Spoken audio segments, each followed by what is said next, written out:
우리가 작년 7월이었나요? 8월부터 올해 한 2월 말까지였나요? 3월까지 거의 한 6, 7개월에 걸쳐서 그 성경 통독을 했습니다. 그래서 참여자 신청자를 받아서 매일매일 그 읽은 본문을 그 양을 확인하고 그렇게 해서 이제 이거 언제 끝나나 했는데 벌써 끝나지 꽤 됐죠. 그래서 그렇게 성경 일독을 이제 하게 됐는데요. 성경 일독 하시면서 뭐 여러 가지 생각이 드셨겠지만 제가 그런 피드백을 좀 받은 적이 있어요. 아, 성경에 이런 내용이 있었구나. 성경에 이런 내용이 있었구나. 그러니까 아마 새롭게 읽혀지는 내용들이 아마 많으실 겁니다. 일단 여러분 그 성경을 읽지 않으면 우리 삶에 좀 어떤 어려움이 생기냐면 사실 그 설교를만 들으면요. 그 성경 본문에 대한 편식이 생겨요. 그러니까 성경 대부분의 설교가 좀 많이 강조하는 목회 현장이기 때문에 강조하는 설교 주제들이 있단 말이에요. 그 주제에 맞는 어떤 본문들이 많이 취사 선택되기 때문에 성경 본문에 대한 그 어떤 편식들이 많이 생깁니다. 그러니까 음식으로 치자면 맨날 먹는 것만 먹는 거예요. 근데 어떤 먹는 겁니까? 차리는 사람이 편한 상차림 반찬들, 또 먹는 사람도 좋아하는 반찬들만 먹게 될 가능성이 많아요. 제가 작년에 점심에 아이들 밥을 먹이지 않습니까? 거의 한 6개월 이상은 좀 약간 전쟁을 치렀어요. 물론 저의 일방적인 승리죠. 어떤 전쟁이냐? 아이들은 먹고 싶은 반찬을 먹고 싶어하고 저는 먹어야 될 반찬을 그 중간중간 넣어야 되는데 그거를 이제 먹냐 안 먹냐 이제 씨름들이 좀 있었는데 결국 저의 완전한 승리로 끝났습니다. 그러니까 먹어야 될 걸 먹어야 되잖아요, 그렇죠? 그냥 냅두면 먹고 싶은 거 먹고 사는 거예요. 그러다 보면 무슨 몸에 문제가 생기겠죠. 그래서 여러분 우리가 성경을 자꾸 이렇게 읽는 또 때로는 성경을 이렇게 묵상하고 공부하는 일들이 필요합니다. 그러니까 주어진 성경을 읽는 거. 그러니까 내가 막 선택한 성경 말고. 또 아마 그런 생각, 그런 경험들 성경을 읽을 때 이렇게 생경하게 느끼실 때가 많을 거예요. 나는 이 본문의 내용이 이런 내용인 줄 알았는데 그렇게 설교를 많이 들었는데 막상 내가 읽어보니까 문맥을 살펴보니까 아, 그런 메시지가 아니었구나라는 걸 깨달을 때가 아마 종종 있으실 겁니다. 그러니까 우리가 그 성경 읽을 때 참 잘못 접근해서 읽을 때가 많아요. 그러니까 내가 원하는 어떤 주제를 가지고 내가 원하는 메시지를 뽑아내기 위해서 성경을 대하니까요. 정작 그 말씀이 말하고자 하는 원래적인 메시지는 사실 사라져 버리는 그런 일들이 사실 우리 안에 굉장히 많이 벌어지게 됩니다. 그런데 우리가 이렇게 좀 다른 여러 가지 성경 본문 중에 특히나 우리가 그 성경을 좀 잘못 이렇게 접근하는 이해하기 쉬운 가장 쉬운 그 말씀이 뭐냐면 예수님의 기적과 관련된 예수님 행하신 기적과 관련된 본문이에요. 그러니까 예컨대 우리가 예수님의 기적에 어떻게 대부분 접근하냐면 아 이런 문제가 있는 사람이 예수님께 이러이러하게 접근을 하니까 이러이러한 결과 이러이러한 기적을 경험했다. 그래서 결론 나도 이러이러하게 주님께 접근해서 이러이러한 기적을 받아내자. 이게 대부분 예수님의 기적에 대한 우리의 반응, 그런 읽기 방법이에요. 근데 여러분 예수님의 기적 이야기를 우리가 잘 보면 사실 그런 거에 관심이 없어요. 그러니까 예수님의 기적을 왜 주셨겠냐? 우리가 잘 생각해 보면 야 너희도 이렇게 해서 기적을 경험해라잉? 이러려고 주신 이야기가 결코 아니라는 거죠. 물론 그렇게 해서 경험할 수 있어요. 근데 그게 주 목적이 아니라는 거예요. 그 기적 이야기 안에 담긴 핵심적인 메시지가 말이죠. 우리가 사복음서를 통해서 예수님의 생애를 엿볼 수가 있습니다. 그리고 그 많은 이야기들 중에 여전히 당연히 우리의 눈과 관심을 끄는 이야기는 예수님의 기적 이야기죠. 그러나 여러분 그분이 기적만 행하셨느냐? 그렇지 않다라는 것입니다. 오늘 본문 35절에 의하면 그분은요 공생애를 통해서 크게 세 가지 일을 하셨어요. 마태복음 9장 35절 말씀입니다. 예수께서는 모든 도시와 마을을 두루 다니시면서 유대 사람의 여러 회당에서 가르치며 하늘나라의 복음을 선포하며 온갖 질병과 온갖 아픔을 고쳐 주셨다. 크게 세 가지를 하셨죠. 사람들을 가르치셨습니다. 그리고 복음을 선포하셨어요. 그리고 사람들을 고쳐 주셨다라는 것이죠. 바로 크게 이 세 가지를 통해서 예수님께서 무엇을 우리에게 주고자 원하셨냐면 바로 하나님의 나라입니다. 하나님의 나라. 이게 이제 천국도 같은 말이에요. 그러니까 천국, 하나님의 나라. 마태복음은 천국을 하나님의 나라로 표현을 해요. 그러니까 똑같아요. 그러니까 우리가 말하는 천국, 그러니까 우리는 천국 하면 자꾸 4, 5세계만 생각하잖아요. 근데 성경이 말하는 천국, 하늘나라는요, 하나님 나라는요, 단지 죽어서 가는 세상만이 아니라 지금 내가 예수를 통해 경험하는 나라, 권세, 능력, 그 모든 것을 총칭하는 게 하나님의 나라예요. 그게 천국이라는 것이죠. 그래서 여러분, 우리가 예수님의 생애와 사역과 기적들, 즉 사복음서의 내용을 항상 어떤 관점에서 바라봐야 되냐면, 내가 이걸 통해서 내가 뭔가를 이게 아니라 하나님 나라의 관점으로, 천국의 관점으로 예수님의 생애와 삶과 사역을 볼 줄 알아야 된다는 것입니다. 그래야 여러분, 오늘날 지금 내가 서 있는 이 자리에서 여전히 역동적으로 역사하시는 그 하나님의 나라 안에 거하여 살 수 있는 거예요. 그것이 그냥 4, 5세계 경험하는 나라가 아니라 바로 오늘 내가 지금, 오늘도 여전히 이루어지는 하나님의 나라로서 경험하게 된다라는 것입니다. 여러분, 그래서 여러분, 하나님 나라의 관점으로 예수님과 예수님의 사역을 잘 우리가 바라봐야 여러분 정말 기독교가 뭔지, 우리가 믿는 그 신앙이 뭔지, 핵심이 뭔지 여러분 잘 이해할 수 있습니다. 오늘 좀 예수님의 이 세 가지의 중점, 이 대표적인 이 사역을 통해서 오늘도 이루어지는 그 하나님의 나라를 우리가 함께 소망하며 경험하는 시간 되었으면 좋겠습니다.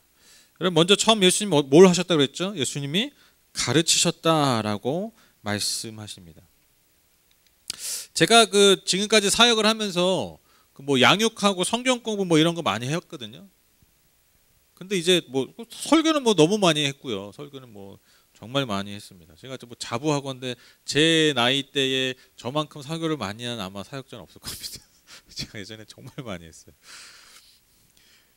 근데 이제 제가 그런 것들 성경 공부니 양육이니 어디 가서 강의를 하고 이렇게 설교를 하면서 항상 제가 느끼는 게 뭐냐면, 제가 이렇게 저도 자주 느끼면서도 자주 이렇게 좀 이렇게 순간순간 놀라는 게 뭐냐면, 여러분, 제 예상보다 항상 이 성도님들이 그 성경을 잘 몰라요. 그러니까 구력은 오래되셨는데 그렇죠? 다 이렇게 인자한 미소를 띠시네요. 눈으로 그래요. 예, 맞습니다. 이렇게 하시는데 또 너무 정직하세요. 은혜가 있을 겁니다 오늘. 정직한 자에게 주시는 은혜가 있습니다. 네, 의외로 잘 많이 모르세요. 그러니까 이게 특히 이제 양육이나 이런 게 성경 공부라는 게 사실 기초적인 내용이 많거든요. 근데 그걸요, 되게 새롭게 받아들이시는 경험들을 제가 보면서 그 모습이 저 또한 되게 새로운 거예요. 왜냐면 저는 그냥 이렇게 리마인드라고 그러죠. 그러니까 다시 상기시키려고 말씀드리는 경우들이 많은데 정말 새로운 메시지로 듣는 경우들이 너무 많더라고요. 그러니까 제가 아까 얘기했잖아요. 우리가 신앙생활 오래 해도 설교만 들으면 이게 주제가 대부분 정해져 있어요. 1년 52주. 이렇게 시기. 또 보릿고개 넘으면 이제 보릿고개 잘 넘어갑시다. 이런 거예요. 다 설교들이. 그게 어쩔 수 없어요. 목회 현장이기 때문에. 그러니까 정작 우리가 성경을 잘 몰라요. 그래서 어떤 기독교에 대한 기본에 대한 어떤 핵심, 또 복음에 대한 어떤 이해, 삼위 하나님에 대한 이해, 하나님의 성품에 대한 이해, 또 교회에 대한 이해, 또 신앙 생활에 대한 이해. 이게요, 여러분, 결국 바탕이 성경인데 성경에서 와야 되는데 정말 모를 때가 많아요. 여러분, 그래서 여러분 그 이단들이 누구 많이 노립니까? 직부자들 많이 노려요. 심지어 여러분 목회자들도 노려요. 진짜 부끄러운 얘기인데 여러분, 심지어 목회자들도 몰라요. 엉뚱한 것만 많이 알아요. 엉뚱한 것만 많이 알아요. 그러니까 목회 스킬, 기술들만 배우려고 하고 하지, 사람들 어떻게 끌어모이고 사람들 어떻게 마음을 사로잡는가, 사람들 어떻게 이끌고 가는가, 여러분 이거를 어떻게 성경으로, 어떻게 설교로 목회 기술로 하려고 여기에 관심하지, 정말 성경이 뭘 말하고 있는지에 대해서 모르는 목회자들이 많아요. 그러니까요, 여러분, 이단들의 그러한 어떤 두려움을 조장하고, 그러니까 사람들의 마음을 움직이는 어떻게 보면 종교적 스킬이라고 할 수 있죠. 그런 거에 스스로 다 넘어가고 그것을 사용하려고 자기 목회 현장에 적용하는 거예요. 직분자들도 마찬가지죠. 열심히 했는데 뭔가 공허한 거죠. 열심히 했는데 진리 위에 서 있지 못하니까, 그런 이단들의 메시지에 너무 속절없이 넘어가는 거예요. 제가 말씀드렸잖아요. 예전에 무슨 인천에 있는 가장 큰 교회 중에 하나의 그 전도환 권사가 신천지 넘어갔다. 이게 전설적 얘기 아닙니까? 전도를 많이 하면 뭐예요? 본인이 영혼이 지금 하나님의 품을 떠나 있는데. 그러니까 이 뜻없는 열심, 지식 없는 열심이 여러분 이렇게 위험한 겁니다. 여러분 35절에 보면 예수님도요, 유대 사람의 여러 회당에서 가르치셨다고 얘기해요. 유대 사람의 여러 회당에서 가르치셨다. 그러니까 오늘날로 말하면 예수님이 오셔가지고, 야, 교회 오셔가지고, 예수님이 2000년 지금 오셔가지고, 야, 성경 다시 펴. 이거 하고 계신 거예요. 왜? 유대 회당들인 사람이 다 뭐 어떤 사람들일까? 성경을 잘한다고 하는 사람들이잖아요. 성경의 박사라고 하는 사람들이잖아요. 성경을 내가 잘 지키고 있다라고 여겼던 사람들이잖아요. 그들에게 가셔서 성경을 펴고 다시 가르쳐 주신 거예요. 그들이 눈을 감고 바라보지 못하고 깨닫지 못하고 있는 그 말씀들을 예수님이 깨우치기 위해서, 가르치시기 위해서 굳이 유대 회당에 가서 가르치셨다라는 것입니다. 그래서 여러분 우리가요 자꾸 그 성경에 대한 어떤 가르침, 또한 성경에 대한 배움을 우리가 놓치지 말아야 돼요. 우리가 끊임없이 이것을 소망하고 부단히 노력해야 되는 이유가 여기 있습니다. 지식 없는 열심이 그래서 무섭습니다. 제가 아까 그 백신에 대한 그 얘기 말씀드렸잖아요. 그러니까 여러분 우리가 어려운 게 아니에요. 단순한 지식만 알아도 이거 그냥 자꾸 뭐 이거 두려움 조정하는 거구나. 그냥 알 수 있어요. 뭐 대단한 지식이 아니에요. 내가 무슨 뭐 백신에 대한 연구 결과를 뭐 논문을 읽어낼 수 있는 능력이 있을 필요가 없어요. 그냥 단순한 지식만 있어도 우리의 삶을 잘 지킬 수 있다는 거죠. 그러니까 여러분 말씀도 마찬가지입니다. 뭐 성경에 대한 가르침, 뭐 지식을 봐야 된다. 대단한 지식이 아니에요. 제가 늘 강조하는 거. 복음이 뭐냐? 십자가가 뭐냐? 하나님 어떤 분이냐? 어려운 게 아니에요. 어려운 지식이 아니에요. 근데 그 어려운 지식이 아닌 게 없어가지고 여러분 평생을 여러분 수십 년을 신앙생활도 수십 년을 방황한 사람들이 많아요. 너무 단순한 이 지식을 모르고 너무나 단순한 지식에 눈을 감고 관심을 두지 않고 무시하고. 근데 여러분 이걸 벗어나면요, 이 기초적인 이 근본적인 진리 이 가르침에 벗어나면요, 아무리 여러분 화려한 것들을 쌓아 보십시오. 어느 순간 다 무너지게 됩니다. 그래서 저는요 우리 교회가 이 올바른 이 경직된 바른 가르침 말고 올바른 정말 그 복음의 기초 위에 말씀의 기초 위에 든든히 서가는 교회요 성도님 되시기를 간절히 소망합니다. 제 어떤 그 존재 목적이 그거예요. 잘 여러분께 그러한 말씀의 진리를 그 기초를 잘 가르치는 것. 그래서 우리가 그것을 서로 잘 배우는 것. 여러분 이것이 우리의 가장 기본적인 부르심이라는 것입니다. 두 번째로 예수님이 뭘 하셨느냐? 복음을 선포하셨다라고 합니다. 선포하셨다. 뭐 가르치는 거나 선포하는 거나 그거 아니야? 굉장히 다릅니다. 여러분 제가 아까 보셨죠? 제 아들이 저한테 마스크 주면서 아주 당당하게 아주 저를 훈계하듯이 네, 그렇게. 그래서 제가 순간 내가 얘를 잘 가르쳤나 못 가르쳤나 네, 어떻게 보면 잘 가르친 것 같기도 하고 어떻게 보면 잘 이상하게 가르친 것 같기도 하고. 근데 여러분 제가 이게 되도록 아이들한테 뭐 혼내고 뭘 할 때 아까 뭐 반찬도 뭐 이렇게 뭐 먹이려 할 때 여러분 이렇게 그런 과정을 거쳐요. 뭐 어떤 과정이냐? 대화를 해요. 그러니까 왜 이런 것들이 필요하고 왜 이렇게 해야 되고 너가 왜 이렇게 행동을 해야 되는지 설득을 합니다. 그러니까 최대한 여러분 그 상황들을 합리적으로 설명하려고 굉장히 했어요. 왜냐하면 이제 매를 안 들기 때문에. 제가 이제 매를 안 들거든요, 저희는. 그러니까 뭐 대단한 이유가 아니라 몇 가지 이유 때문에 매를 안 들어요. 그러니까 매를 안 드니까 어떻게 해야 돼요? 이 말로 설명을 해야 돼요, 합리적으로. 그게 애쓰죠. 그래서 아이들이 스스로 어리지만 납득해서 행동할 수 있도록 설명을 애씁니다. 그런데 여러분 아시겠지만 굳이 설명하지 않아도 되는 상황들이 있어요. 그게 뭐냐면 올바른 일을 하지 않을 때, 올바른 가치를 행동하지 않을 때, 또 위험한 행동을 할 때, 그때는요 여러분 설득하지 않습니다. 분명한 목소리, 심지어 제가 소리를 크게 내면서 얘기해요. 하지 마. 이건요 설득할 영역이 아니에요. 많은 부모들이 실패하는 게 여기에요. 이 부분이에요. 설득을 안 해도 되는 걸 설득해요. 그러니까 애들이요 그 일을 무섭게 여겨요. 그거를 취사 선택해야 되는 일로 여기는 거예요. 근데 정작 해야 된다고 해야 되는 거는 막 선택권을 그러니까 이게 왔다 갔다 하는 거예요. 그러니까 아이들이 가치 판단을 못 해요. 그게 많은 현대 부모들이 실패한 이것 중에 하나가 이겁니다. 다 설득할 필요 없어요. 여러분 한번 생각해 보십시오. 지금 아이가 뜨거운 냄비 근처에 가는 거예요. 위험한 장난을 하는 거죠. 그렇죠? 근데 거기서 무슨 설득이 필요합니까? 뭐부터 해야 돼요? 당장 그 행동을 멈추게 해야 되죠. 하지 마라고 해야 돼요. 가지 마라고 해야 돼요. 이게 먼저입니다. 여러분 이게 선포예요. 사람을 살리고 죽이는 것, 그건요 설득할 필요가 없어요. 정말 옳은 일은요 사실 설득할 필요가 없는 거예요. 선포가 먼저입니다. 왜? 그게 그 일에 대한 가치를 증명합니다. 여러분 하나님 나라의 복음이요, 물론 우리가 이해해야 할 필요가 있어요. 그렇죠? 인간의 이성이 있기 때문에 우리가 십자가를요 잘 이해할 필요가 있어요. 그래서 저도 복음에 대해서, 십자가에 대해서, 예수님에 대해서 여러분들 어떻게 하면 잘 이해하실 수 있을까? 어떻게 하면 잘 받아들이실 수 있을까? 어떻게 내 머리와 내 영혼과 내 마음의 중심이 그것을 잘 받아들이실 수 있을까? 제가 참 많이 노력합니다. 그래서 여러 가지 예화들도 많이 고민하고요.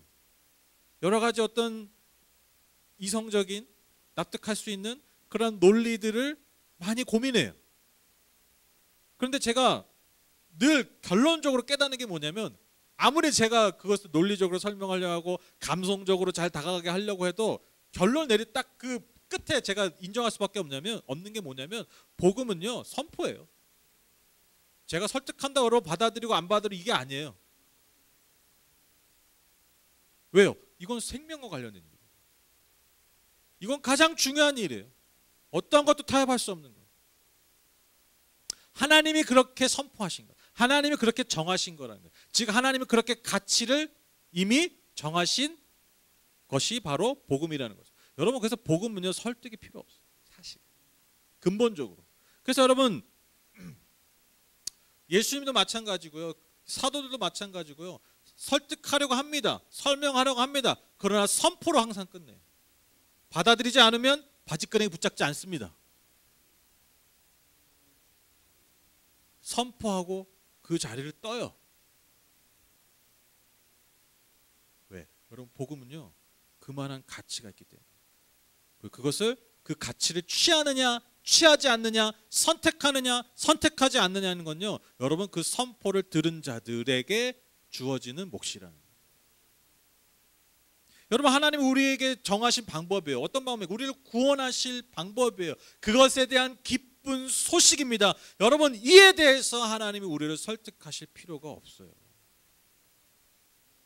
이것보다 더 좋은 게 없는데, 이것보다 더 좋은 것을 증명할 수 없는데 여러분 하나님이 뭐하러 설명하고 설득하실 필요가 있겠습니까? 그냥 이 좋은 소식을 어떻게 하는 거예요? 그냥 선포하는 거예요. 선포. 하나님 우리를 살리신다는 복음, 우리를 건지시겠다라는 복음, 하나님이 우리를 받아들이시겠다라는 이 놀라운 소식을요 여러분 우리는 선포하는 것이고요, 그리고 그 선포를 통해서 성령께서 그 영혼들 안에 역사하시길 소망하는 거죠. 제가 여러분 자주 말씀드리지 않았습니까? 여러분 복음은요 구걸하지 않아요. 복음은요 구차한 게 아니에요. 그렇죠? 복음은요 여러분, 그래서 여러분의 믿음에 대해서 여러분 자부심을 가지셔도 돼요.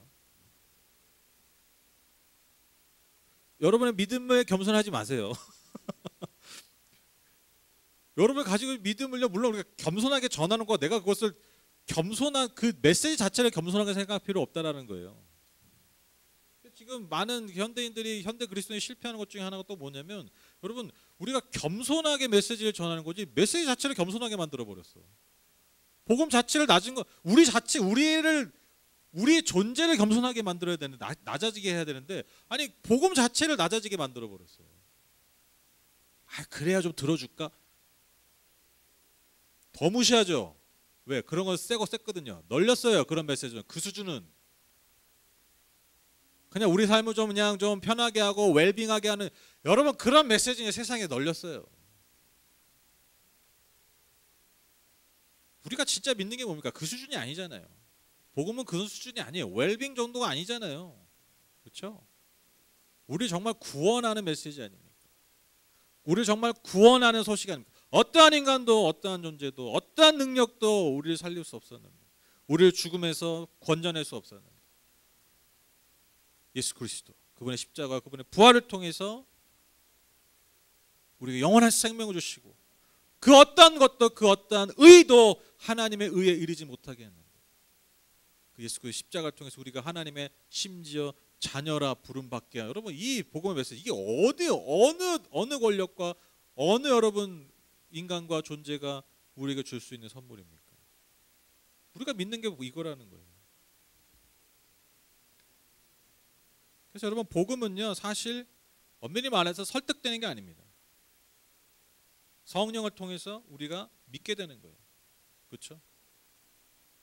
그리고 그 믿음이 곧 우리의 삶을 구원에 이르게 하는 하나님의 능력이 됩니다. 로마서 1장 16절 말씀, 내가 복음을 부끄러워하지 아니하노니 이 복음은 모든 믿는 자에게 구원을 주시는 하나님의 능력이 됩니다. 여러분 바울이 그랬다는 거예요. 바울이 얼마나 겸손하게 유대인이면 유대인에게는 유대인처럼 행동하고 이방인은 이방인에게서 행동하고, 그래서 어떻게든 한 명이라도 구원하기 위해서 그 자신을 얼마나 낮췄습니까? 그런데 여러분 바울의 이 선포를 보시죠. 내가 복음을 부끄러워하지 않아.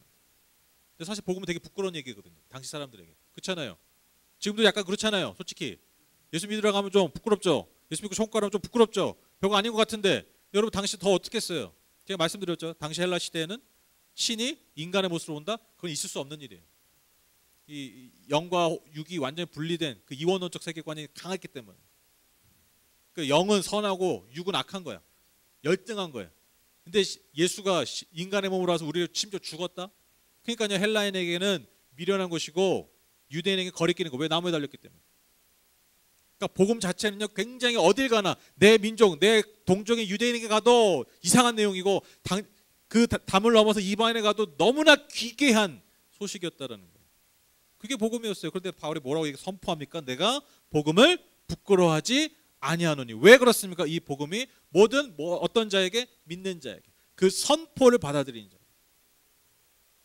구원을 주시는 하나님의 능력이 됨을 그는 알았기 때문에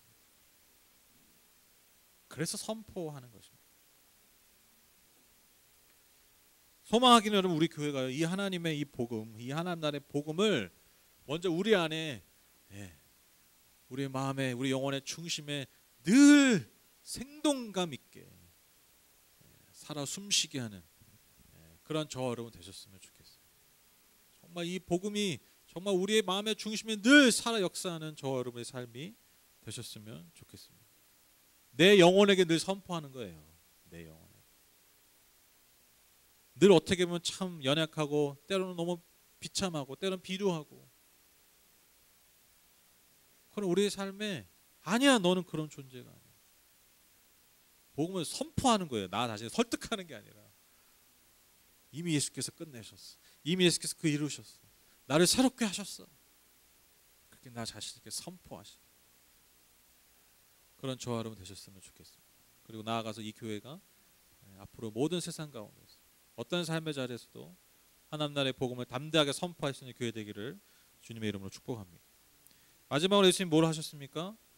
아픈 자들을, 고통당한 자들을 고치셨습니다. 36절 보시면 예수께서 무리를 보시고 그들을 불쌍히 여기셨다. 그들은 마치 목자 없는 양과 같이 고생에 지쳐서 기운이 빠져 있었기 때문이다. 그러니까 예수님이 이 이스라엘 백성들 보면서 너무 긍휼한 마음이 드셨던 거예요. 그들이 마치 목자 없는 양과 같이 정말 어디로 갈 바를 알지 못하고 그냥 그렇게 살다 보면 결국엔 죽을 수밖에 없는, 그게 목자 없는 양 아닙니까? 그렇게 고통당하고 죽어버리는 광야에서. 그래서 너무 이제 지치다 못해서 이제 너무나 이제 기운이 빠져 있는 그 모습들을 보면서 예수님이 긍휼한 마음, 불쌍히 여기시는 마음이 드셨다는 거죠. 그래서 그들을 고치셨다라는 거예요. 여러분 그 요즘 많은 사람들이 전도하는 거 굉장히 불쾌하게 여기잖아요, 그렇죠? 그렇죠? 전도하는 거 되게 불쾌하게 여기죠. 심지어 내가 교회를 다녀도 전도를 당하면 굉장히 불쾌하죠. 전도하는 사람들 이렇게 같은 공간에 있으면 굉장히 불편하고 불쾌하고 부끄럽습니다. 그렇죠? 그런 경우 다 해보셨을 거예요, 그렇죠? 왜 이렇게 불편하고 이렇게 불쾌할까라는 생각을 제가 한번 해본 적이 있어요. 잘 생각해 보니까요, 이게 명백하더라고요. 그게 뭐냐면, 그래 오케이, 네가 그래, 너가 그렇게 중요하게 여기는 알겠어. 근데 너가 중요하게 여기는 그 일은 뭐 인정해 줄 수 있는데 그게 다 도대체 내 삶에 무슨 의미가 있는지 내 삶에 대한 고민은 없는 것 같아요. 나를 배려하는 건 없는 것 같아요. 그러니까 너가 믿는 거에 대한 확신은 강한데 정작 그것을 전하고 있는 나에 대한 관심은 없는 것 같아요. 저는 이게 많은 현대인들 느끼는 그 감정에 깔려있는 그 근본적인 마음이라고 생각해요. 그러니까 예를 들면 전철에서 막 무례하게 전하잖아요. 그러니까 믿는 바에 대한 확신이 있는데 뭐가 없는 거예요? 그 공간 안에 지쳐있는 사람들에 대한 출근하고 퇴근하고 그래서 생애 일상에 지쳐있는 사람들에 대한 뭐가 없는 거예요? 배려가 없는 거죠. 그러니까요 그냥 이건 뭐 본능적인 거예요. 마음을 닫아버리는 거예요. 불쾌하게 여기는 거예요. 왜? 나에 대한 고민이 없기 때문에. 나에 대한 배려가 없기 때문에. 내 아픔에 대한 공감이 없기 때문에. 그러니까 그들이 말하는 구원이 전혀 관심이 없죠. 그러니까 저도 그런 경우 진짜 제 눈앞에서 했어요. 저희 그 가게 건물에 무슨 전기공사하는 젊은이 2명이 있었는데 이게 일하다가 중간에 쉬는 거예요. 그래서 쉬어가지고 이제 담배 피고 있는 거예요. 주차장에서. 근데 그 어떤 그 집사님 2분이 그 서서 쉬고 있는 사람들한테 전도하는 거예요. 이게 우연치 봤어요. 가게 나가가지고. 근데 이제 그분들이 직접 막 힘들고 하는 담배 피고 있는데 그 사람 착한 애들이야. 착한 젊은이들. 그걸 듣고 있어. 나 같으면 담배 한 대 피실래고 돼 있을 거야. 맞담배 하실래요? 하나 그냥 귀신아 떠나가라 하게. 가만 안 놔둬요. 저한테 그랬어요. 그거 그냥 듣고 있는 거야. 착한 젊은이들. 뭐 없어. 그냥 배운 거 있잖아요. 배운 거. 서가지고 진짜 무슨 벽에다 얘기하는 것처럼 자기 할 일 다 열심히 해. 제가 승질이 나가지고 제가 그 귀신들을 죄송합니다. 제가 그분을 쫓아냈습니다. 지금 뭐 하시는 거냐? 이분은 지금 쉬고 힘든데 나도 교회 다니는 사람들 너무 무례한 거 아니냐? 진짜 제가 그렇게 했어요. 가셨어요. 이제 죄송하다고 그런 거예요.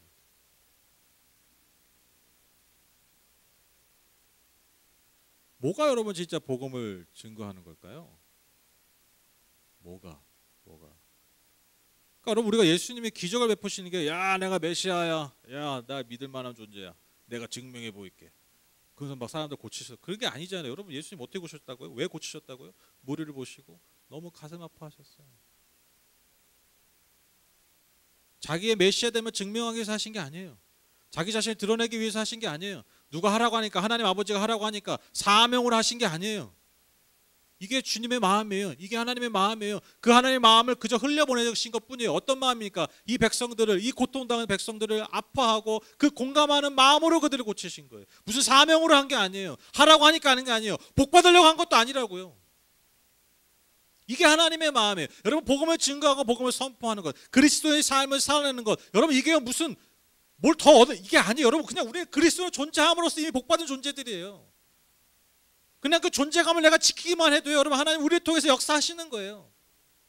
네가 뭘 잘해야, 네가 뭐 복음을 잘 전해야, 네가 뭐 한 명을 더 데려와야 하나님 우리를 복 주시는 이런 구조가 아닙니다. 여러분 교회는요, 기독교는 이런 시스템이 아니에요. 여러분 하나님의 마음을 가지고 있는가, 내가 복음의 은혜를 경험한 자로서 하나님이 그러한 사람들을 통해서 일하신다는 겁니다. 여전히 역사하신다는 겁니다. 여전히 하나님의 나라를 흘려보내신다는 거예요. 여전히 하나님의 나라를 지금 이루어 가신다라는 겁니다. 어떤 자들? 바로 이런 하나님의 마음을 가진 자들, 긍휼을 가진 자들,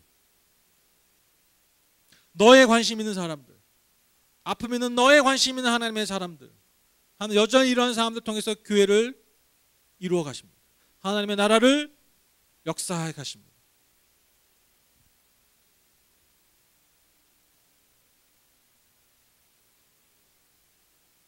예수님 우리의 삶에 관심이 많으시다라는 거예요. 저는요, 뭐 예수님 믿는 이유가 뭐 어떤 초월적인, 뭐 내가 할 수 없는, 인간이 할 수 없는, 아까 말씀드린 어떤 그런 구원, 이런 어떤 초월적 역사, 여러분 이것 때문에 당연히 예수 믿죠. 내가 할 수 없는 일을 하니까. 근데 여러분 제가요, 또한 역설적으로 제가 예수님 믿는 게 정말 좋은 게 뭐냐면요, 정말 별것 아닌 내 삶에 진짜 관심을 가져주신다는 거예요.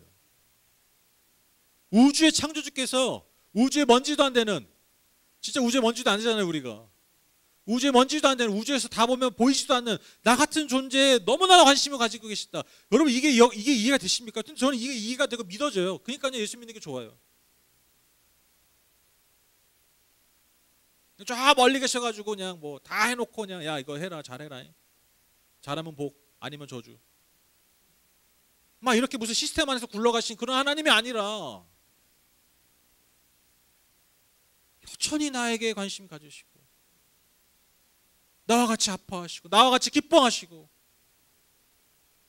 늘 나와 동행하게 하시기 원하시는 그 하나님이 그래서 좋아요. 그래서 믿어요. 여러분 그렇지 않습니까? 우리가 오랜 삶을 살다 보면 여러분 그렇잖아요. 여러분 정말 내 삶에 정말 가까이 하고 싶은 사람이 어떤 사람들이에요? 뭐 갑자기 대단한 걸 막 갑자기 막 어느 날 갑자기 하나씩 주는 사람, 여러분 이런 사람이 아니라 여러분 진짜 나에게 정말 나에게 필요한 사람이 어떤 사람들입니까? 늘 순간순간 내 삶에 공감해 주는 사람 아닙니까? 늘 순간순간 내 삶에 동행해 주는 사람들 아닙니까? 여러분 이 사람들이 진짜 귀한 사람들이죠. 그렇죠? 이게 정말 미련한 사람들 어떤 사람들이냐면 나한테 우선 항상 그 어떤 로또 같은 사람을 찾아가는 사람, 여러분 이런 사람 진짜 오래 못 갑니다. 근데 많은 사람들이 의외로 이렇게 많이 살아요. 아, 저 사람 로또 같아. 그럼 막 그 사람한테만 잘하는 거야. 저 사람이 언제 나한테 로또를 터지게 할 거야. 잭팟을 터뜨리게 할 거야. 그런 사람한테 잘하는 사람도 있어요. 아, 저도 그런 사람 많이 경험해요. 그래서 안타까워요. 아, 저거 오래 못 가는데. 저 그대로 돌아오는데. 진짜 여러분 관계에 지혜로운 사람이 어떤 사람들이냐면 티 안 나지만 어떻게 보면 티가 안 나지만 정말 늘 내 옆에서 내 주변에서 내 손 잡아주고 나 공감해주고 나 격려해주는 사람, 내 존재를 그렇게 인정해주는 사람, 여러분 이런 사람들이 진짜 귀한 사람들이에요. 근데 보통 이런 사람들이 잘 안 띄어요. 눈에 잘 안 띈다니까요. 왜? 늘 그러니까 늘 그런 줄 알아요. 늘 그런 사람이 나한테 있는 줄 알아. 아니에요. 그리고 그런 사람들 잘 표현도 안 하죠. 늘 그러니까. 근데 그 사람이 없을 때 엄청난 우리의 삶의 공백들이 생깁니다. 아, 그런 사람이 나한테 이런 존재였고. 그래서 저는 마치 하나님 이런 분 같아요. 우린 막 하나님께 대단한 기적만을 원하잖아요. 중간중간 주님 로또 터뜨려 주십시오. 잭팟을 터뜨려 주십시오. 근데 하나님은 그래서 좋은 분이 아니에요. 늘 우리의 삶에 동행하시고 늘 우리의 손 잡아주시고 원하고 우리의 등을 도닥여 주시고 때로 하나님 부재 같지만 그것이 오히려 내 삶에 정말 필요했던 하나님의 임재의 순간이었다는 걸 우리가 깨닫게 돼요. 그래서 여러분 하나님이 좋으신 분이라는 거죠.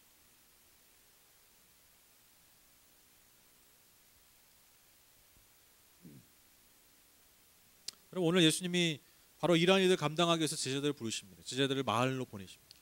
그래서 너희들도 복음을 선포하고 병자들을 고쳐. 그렇게 예수님이 그들을 보내세요. 여러분 정말 우리가 소망해야 되는 게 뭐냐면 이러한 치유와 이런 회복의 역사가 제자들에게 맡기신 그 일들이 여러분 여전히 우리 안에 이루어질 수 있다는 것입니다. 그것을 위해서 우리가 부름받았고요. 그것을 위해서 우리가 모였고요. 그것을 위해서 우리가 계속해서 예배하고 주님 앞에 나아가는 이유라는 것입니다. 내가 치유되고 또 서로를 치유하기 위해서. 그래서 우리를 공동체로 부르셨다는 거예요. 종교적 행위를 하기 위해서, 종교적인 출석 체크를 위해서 여러분 교회를 만드신 게 아니에요. 우리가 그렇게 함께 서로 아픔을 보듬어가면서 서로를 치유해가면서 우리의 연약함을 돌봐가면서 오히려 너의 연약함이 나의 강함이 되고 나의 강함을 통해서 너의 연약함을 돌보게 돼요. 여러분 그러라고 우리를 교회 공동체로 하나님의 나라로 부르셨다라는 것입니다.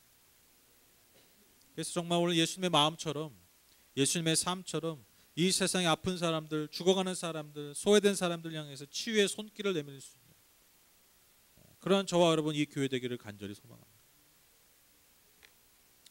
결론을 맺겠습니다.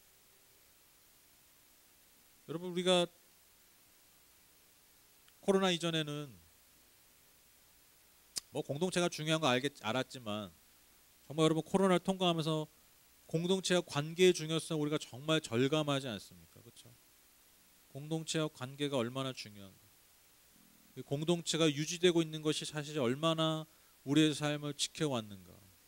여러분 우리가 얼마나 절감하고 있습니까? 여러분 아이들도 보세요.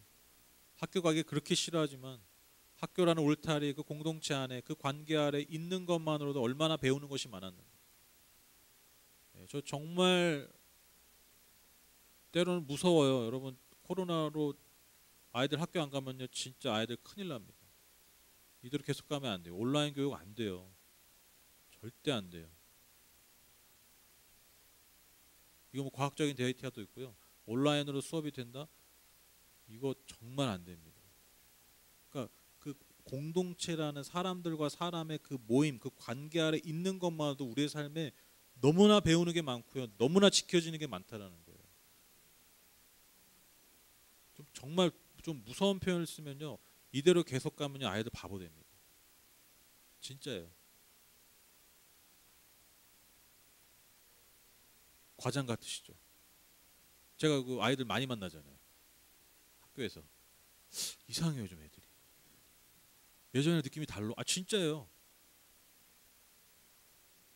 좀 약간 이렇게 반응이 좀 이상하다라고 해야 되나? 예전과. 그 저만 느낀 게 아니라 아영자매도 맨날 그 얘기해 맨날. 이상하다. 올해는 이상하다. 애들이 이상하다. 왜 이상할까 자꾸 생각하다 보니까 저희가 내린 결론 중에 하나 그거예요. 이게 코로나로 이게 삶의 어떤 이 관계 반응들이 자꾸 뭔가 어긋나니까 그래서 그런 거 아닐까? 제가 제 아이들한테 물어봤어요. 영민이한테 물어봤어요. 온라인 수업 어떠냐? 힘들대. 그냥 가서 수업 듣는 게 낫대. 저기 온라인 초기 때 학교 가기 싫어했거든. 너무 좋다고 그랬거든요. 집에서 수업 들을 수 있다고. 1년 하고 나니까 그냥 하는 얘기가 그거예요. 아, 학교가 훨씬 낫대. 힘들대요. 솔직히 뭐가 힘들 게 뭐가 있어요. 그냥 앞에서 화면 보면 되는데. 근데 인간이 그런 게 아니라고요. 인간이. 여러분 저기 온라인 예배 해보셔서 알잖아요. 그게 됩니까? 우리가 여러분 이게 그냥 머리로 지식으로만 중요하지 하는 거를요. 정말 그것을 잃어버려 보니까 그 당연하던 것들이 당연하지 않다 보니까요. 정말 공동체가 얼마나 중요해요. 여러분 앞으로 시대는요 더합니다. 제가 예언합니다. 앞으로 여러분 이제 인공지능 시대 오지 않습니까? 그러니까 인간의 일을 대체하는 것들이 많아지는 거예요. 인간이 늘 하던 일을 대체해 버려요. 제가 되게 슬픈 얘기 들었는데 어떤 젊은이의 부모님이 식당에 갔다가 울며 돌아오셨대요. 왜 울며 돌아오셨냐? 식당에 갔더니 요즘 키오스크라고 그러죠. 주문을요 카운터에 하지 않고 기계로 해요. 그걸 못하니까요 자괴감이 든 거예요. 아, 내가 이제 이 세상에 적응을 못하고 사는 다가올 세상, 그러니까 여러 가지 생각이 드는 거죠, 그렇죠? 그 식당에 밥 먹으러 갔다가 울며 돌아왔다고 자기 자녀에게 그런 얘기를 했다. 지금 그 키오스크 하나 가지고도 여러분 존재의 소외를 느끼기 시작한 거예요. 지금 내가 이 세상에 왜 존재하는가? 내가 존재할 수 있는가? 식당에서 주문만 해도. 근데 여러분 잘 생각해 보세요. 내가 늘 하던 일, 그러니까 내 존재 가치가 증명되던 일들이 사라지기 시작하는 거예요.